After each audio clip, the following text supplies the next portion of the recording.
Bien d'accord avec vous. Faire adhérer 100 personnes à un projet qui vous tient à cœur, c'est pas toujours évident. Il existe un super outil qui n'est pas de moi, mais que j'ai beaucoup utilisé, la carte des partenaires. Le principe consiste à donner la même information à tout le monde et à observer comment chacun se positionne sur ce tableau. Certains s'affichent pour le projet, en synergie. S'ils dépensent de l'énergie, ce sera dans le sens du projet.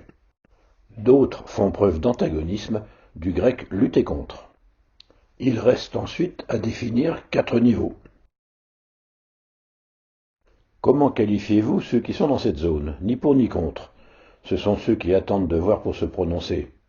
Les attentistes. À l'opposé sur la carte, vous trouvez ceux qui partent à fond la caisse dans un sens ou dans l'autre. Ils se déterminent à l'affectif, et le sens de leur engagement est aléatoire. Évitez juste les mots qui fâchent, quoi. Ce sont des passionnés que l'on appelle même des déchirés. Entre les deux, ceux qui voient leur intérêt personnel dans le projet collectif et sont prêts à négocier leur adhésion. Ce sont les vrais leaders d'opinion, et il est intéressant de les attirer du bon côté, sans pour autant trop les supplier. Ce sont les négociants. Dans l'antagonisme farouche se trouvent les irréductibles gaulois, opposés par idéologie à tout projet proposé par Jules César.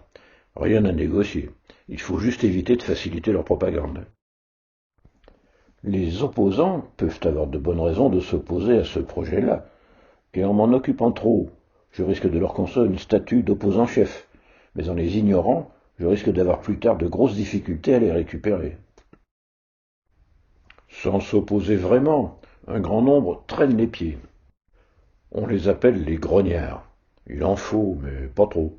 Pour mesurer la tension qui règne chez les moutons, je mesure la puissance d'émission chez les grognards. Quand ils baissent les watts, c'est que la masse critique a basculé dans le sens du projet. À l'inverse des irréductibles, on trouve toujours quelques alignés, prêts à suivre le chef sans même avoir compris quel est le projet. Il faut garder quelques faillots qui me trouvent grand, beau et intelligent les jours où j'ai pas trop le moral, mais il ne faut pas être dupe.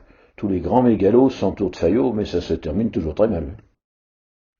Il reste ceux qui a priori coopèrent et s'engagent, tout en étant capables de critiquer le projet pour l'améliorer. Les équipiers. Un bon chef de projet fabrique des équipiers à partir de n'importe quelle carte. Il faut aspirer par le haut, en démarrant le projet avec le petit nombre de volontaires et en faisant en sorte de valoriser leurs premiers travaux. Les négociants commencent alors à se renseigner puis rejoignent majoritairement le projet.